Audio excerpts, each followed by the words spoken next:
आज जो बीपीएससी टीचरों का जो बहाली ले गया है, ये बहाली लेके जो है फिर से बिहार की शिक्षा की व्यवस्था को जो 30 साल 40 साल अंधेरे में ढकेल दिया है। अरे केंद्रीय विद्यालय में जो सरकारी है ना जी, हमारा बिहार वाला भी सरकारी है, तो दोनों जब सरकारी है तो दोनों में दो व्यवस्था का है। केंद्रीय विद्यालय में इंग्लिश में पढ़ाई होता है, हमारे बिहार वाला में जो हिंदी में पढ़ाई होता है। यही व्यवस्था के चलते जो है सरकार हमारे बच्चों को भविष्य जो है पूरा अंधेरा में चला गया है। देखिए, आज हम एक वीडियो शूट कर रहे हैं। काफ़ी दिनों से मेरा मन था कि मैं आपके चैनल पे तो नहीं आ पा रहा था, हमारे साथ बहुत सारी समस्याएं थी, पर मैं कोशिश करूंगा कि आपको जो है अब वीडियो दे सकूं। तो आज मैं इस वीडियो को लेकर इसलिए आया हूं क्या, ताकि मैं बता सकूं कि बिहार की शिक्षा व्यवस्था कैसी है। ठीक है, मैंने बहुत सारे जो है कोशिश किया, मैंने बहुत सोचा समझा, तो मैंने ये वीडियो बना रहा हूँ कि हमारे जो बिहार की शिक्षा व्यवस्था को लेकर बना रहा हूँ। अगर किन्हीं को बुरा लगता है तो ये मैं आपसे माफ़ी मांगता हूँ, और मुझे जो है अपने देश और अपने राज्य से लगाव है, इसलिए मैं वीडियो बना रहा हूँ। अगर ये वीडियो और देखने के बाद आपको गुस्सा भी आता है तो मुझे कोई फ़र्क नहीं पड़ता, क्योंकि ये मेरी राय है।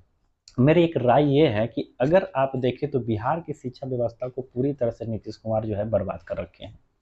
और नीतीश कुमार ही नहीं, इसके पहले जो भी नेता थे वो भी बर्बाद ही कर चुके हैं। बिहार की शिक्षा व्यवस्था में सबसे बड़ी कमी ये है कि बिहार के जो शिक्षक हैं और बिहार के जो जनता है और बिहार के जो मंत्री हैं, ये नहीं चाहते कि हमारे आने वाला जनरेशन कभी भी आगे की ओर बढ़े। बहुत सारी बातें हैं जो मैं कि आपकी इस वीडियो में शेयर करूँगा। क्यों?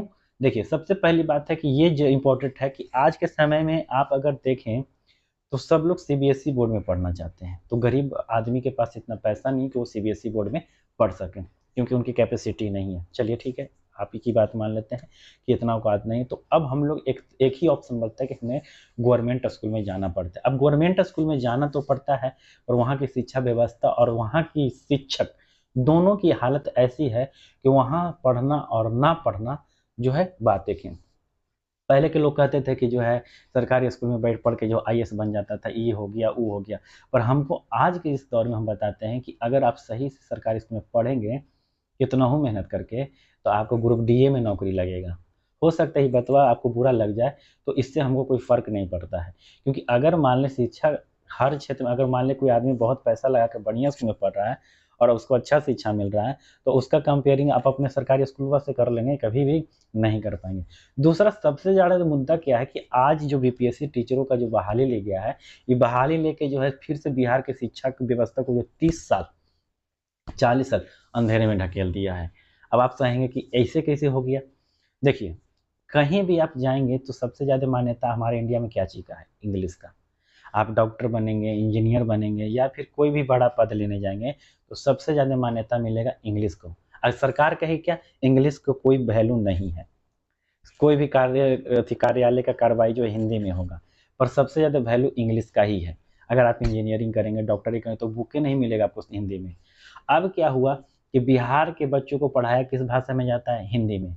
और आप ही जब क्या करते हैं कि जब परीक्षा लेते हैं, जब परीक्षा लेने के बाद नीट का एग्ज़ाम देते हैं, इंजीनियरिंग जेईई का एग्ज़ाम देते हैं, या फिर कोई भी चीज़ का बड़े पदों के लिए एग्ज़ाम देते हैं, तो उसका होता है इंग्लिश में एग्ज़ाम। इंग्लिश वालों को पहले मिल जाता है सब कुछ, और हिंदी वालों को पीछे मिलता है। तो अब ये बताइए कि अगर मान लें, सपोज़ करिए कि आप एक डॉक्टर में नीट क्वालीफ़ाई ही करना है। मान लीजिए, आपका बड़ा शौक है कि हमारा बच्चा जो है डॉक्टर बने।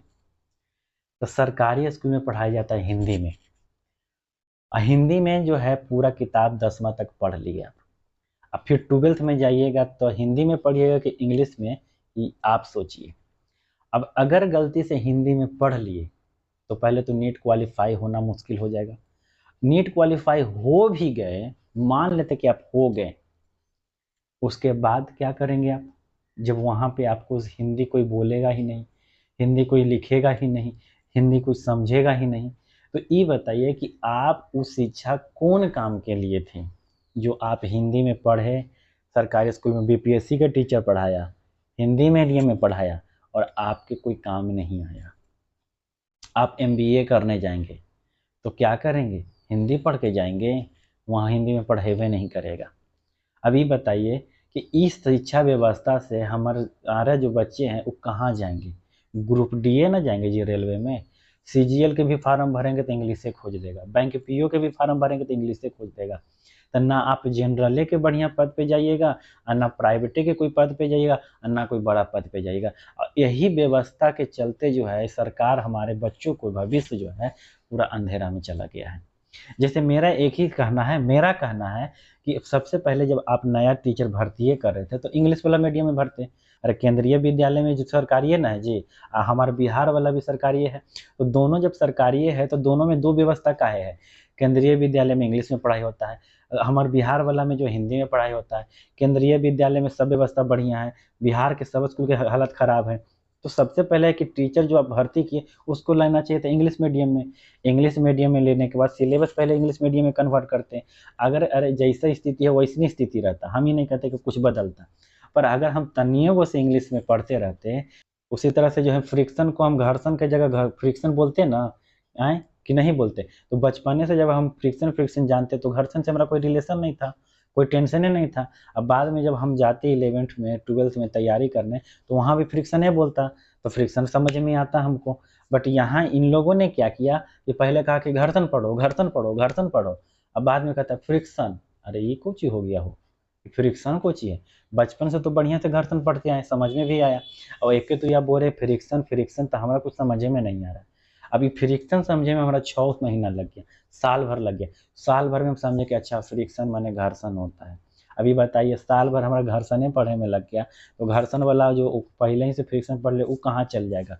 तो इसका मतलब है कि वो सीधे कहते हैं कि भैया पढ़ के का करबा, चुपचाप ठेला पे जो है चाय फुचका बेचा आ सरकारी स्कूल में पढ़वा, तो यही नौकरी लगता हुआ। इसलिए हम कहते हैं कि शिक्षा व्यवस्था को बदलना बहुत ज़रूरी है।